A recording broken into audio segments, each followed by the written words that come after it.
What if I told you there was a cluster of states that was home to some of the best craft beer in the world, and is home to 3 of the top rated breweries on Untappd? Would you get on a plane just to visit them? Well, that's exactly what I'm doing by flying nearly 2,000 miles across the country to explore just a fraction of New England's craft beer scene, starting in Massachusetts.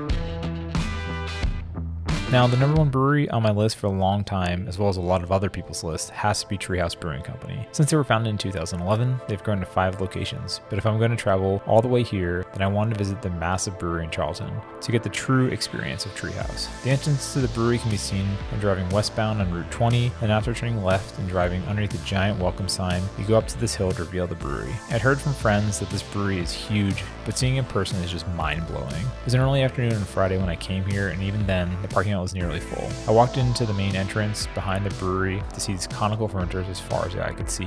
The inside has so much seating available, but it was nearly empty because it was so nice outside with ample outdoor seating. Now, here's some logistics once you first get here. First, if you want to drink on site, you must purchase drink tickets through their website, which in turn become a QR code, and there's a 3 beer limit when drinking here. Tickets can be redeemed at either of their 2 bars that are on site, getting either a mixed drink / coffee or at their beer bar. Then comes the decision to what to actually drink, which is probably the most overwhelming thing you'll do when here. There's so many options in their tap list with variations in each beer, and I normally would order a flight, but all the breweries I went to on this trip, none of them offered a tasting flight. So after careful consideration, I just had to try one of their hazy IPAs, so I got their Juice Project Galaxy. This beer was featured in one of their YouTube videos, so that's the reason why I kind of leaned towards it. This beer was spot on for what I expect from a Treehouse beer. It was soft with a velvety mouthfeel, packed with stone fruit aromas and 0 hop bitterness. After enjoying the heck out of that beer, I wandered towards the back of the property where there were some lovely hiking and mountain biking trails named after some of their beers. I wandered around for several minutes, taking in green and luscious nature, finding some blackberry bushes, and then heading back in to make my second major decision, ordering beers to go. Again, back to their website to place the order online, then I had to stand in line and finally scan the QR code to get my order filled. I only got 2 4-packs and some coffee, but I kid you not, there are people who are getting 5 to 6 cases worth of Treehouse and needing a dolly to transport it from here to their car. After enjoying the afternoon at this amazing brewery, which you should totally come to if you come to Massachusetts, it was time to head to the coast where I was going to use this as my home base for the week. The next day it poured rain, like nearly 4 inches of water, but somehow in the morning there was a brief window where we were able to go outside and pick some strawberries at a local farm. That was maybe 15 minutes away from the house we were staying at. It was just the beginning of strawberry season, so only half of them were ripe, but after 20 minutes of picking and feeling some drops from the sky, we had filled their largest container. Now with any big storm that hits New England, it also brings giant waves, which the local surfers are more than happy to ride, but man, that water was ice cold. Finally, the next day there was a break from the rain, giving us an opportunity to go outside and ride some mountain bikes through these gorgeous flower blooms. Now, the next brewery on the list had multiple locations, just like Treehouse did, and included 2 tap rooms in Boston, but before heading to the brewery, I wanted to get some lunch in the city. Luckily, it was a federal holiday, making street parking free for that day, and the destination I was going to for lunch was a restaurant on Newbury Street called Red White Ramen, which has plant-based ramen, and that was amazing, and I pretty much quickly polished it off before heading to my second stop, before going to the brewery. So for the second stop, I headed out to my favorite bakery in the north end of Boston, which is Bova's. I came here as a college kid because they're open 24 hours a day, and if I came here in the middle of the night, there was ample parking, and they'd be making the fresh bread for the next day. This Italian bakery pretty much has anything you could want, with one of my favorites being their lobster tail. Then I left the city heading south towards the second Massachusetts brewery and arrived at Trillium in Canton, Massachusetts. Now this brewery had a way more family-friendly vibe to it,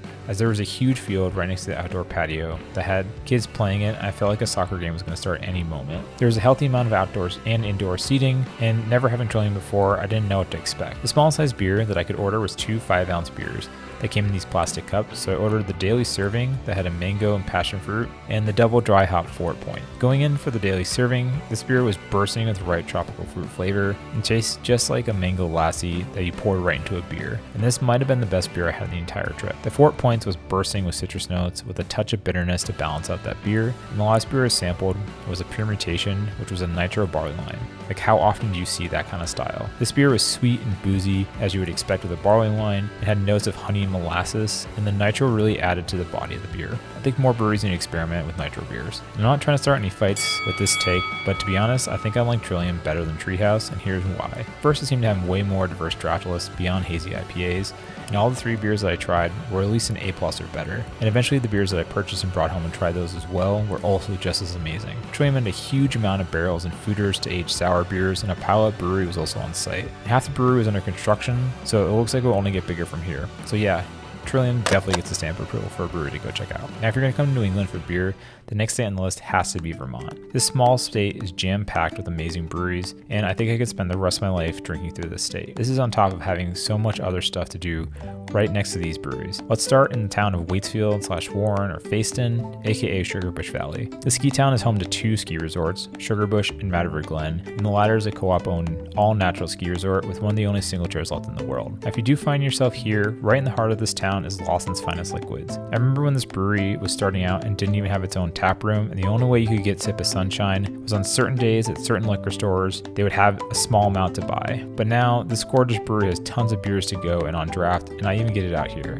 Although I didn't get anything on the day of shooting this footage, the hostess is more than willing to let me take as much footage as I want and walk around the entire brewery. I've had Sip of Sunshine a whole bunch in my past, and this is a great Vermont-style IPA that has a higher ABV with tons of hop character, and on Beer Advocate, it actually has a 100 rating. If you do come to Vermont, either come here and get something on draft, or pick up some cans to bring home. If you do find yourself in this area, here are my 2 other favorite things to do. If you drive about 15 minutes down the road from the brewery and past the town of Warren, there's Warren Falls on the right-hand side of the road. It has 3 pools of water and 2 waterfalls with some great swimming and several great cliffs to jump off of with these deep pools. The smaller one is maybe 10 to 15 feet tall, while the taller cliff is north of 20 feet. This is a great way to escape from the summer heat with ice cold water being fed down from the mountains and plenty of spots to sunbathe if you're so inclined. After going for a dip in town, right across the street from the brewery I was just talking about, there's a local creamery stand. But these type of soft serve ice cream can be found all throughout Vermont. So for me, I got myself a maple creamery from Canton. It's so effing good. Moving north in the state, it's time to head to the brewery that's right on Lake Champlain's waterfront in the city of Burlington, Vermont.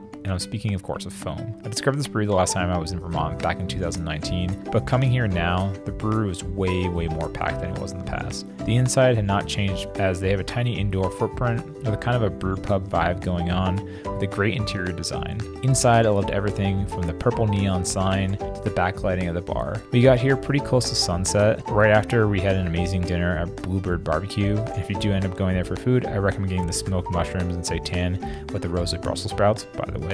I got to foam, I looked over the tap list. All of the beers have something special going on with them. I first ordered 2 half pours of beer, with one being the DC Light, a Japanese rice lager with yuzu and white peppercorns, not a normal combo that you see. And the second was The Longest Day, a svelte saison with foraged dandelions, nettles, and all of that was aged over ginger. The DC Light was the perfect beer for this hot summer day at the golden hour. It was crisp, citrusy, and very crushable. The last beer I tried was the Block Print, a fruited sour beer with coconut, orange, and vanilla. And if you don't know, fruited sours are probably my favorite style of beer. And based on the sheer volume of people that were here, it's definitely a place to add to the list if you come to visit, especially if you head to the major city of Burlington. After wrapping up our time at the brewery, we were gifted with an amazing sunset over Lake Champlain that was just breathtaking. The next day, it was time to head to one of the most well-known breweries in Vermont that really launched the whole new style of IPAs that people fall in love with. But along the way, there's so many great places to stop before getting there. Now, if you're coming all this way on Route 100, there's the original Ben & Jerry's factory, which is worth going to if you haven't been there before,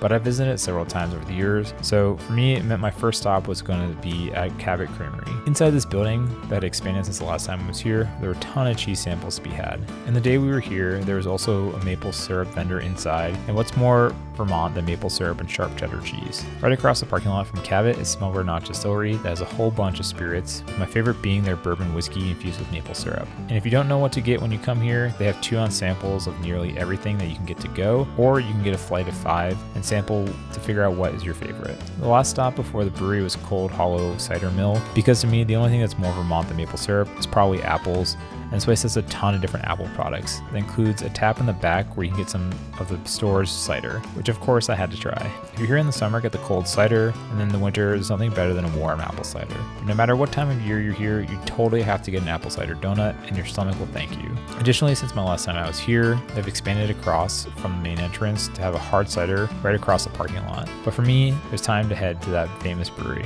the Alchemist, home to Heady Topper and Focal Banger, to just name a few. I remember these beers were so hard to get when they first came out in cans, and my friends would use them as currency to trade beers for concert tickets. My only complaint was the weird beer situation being on site. They only had one beer on draft, which is a hand-pulled heady topper, which sounded great to me, or you can get any of their other beers in cans. But the draft only came in a glass, and if you get a beer in a glass, you have to sit inside and aren't allowed to go on their giant outdoor lawn. But you can get a can, and you can sit outside if you want. IDK might be BFF chill. But I thought to myself, how often do I get hand-pulled heady topper unless you're at the brewery? So I couldn't pass up this opportunity. But while enjoying my beer, the most serendipitous thing happened. The owner of the Alchemist actually came out, John Kimmich himself, and he was there to give this couple a private brewery tour, which meant I got to see the legend hand pour a beer for them special.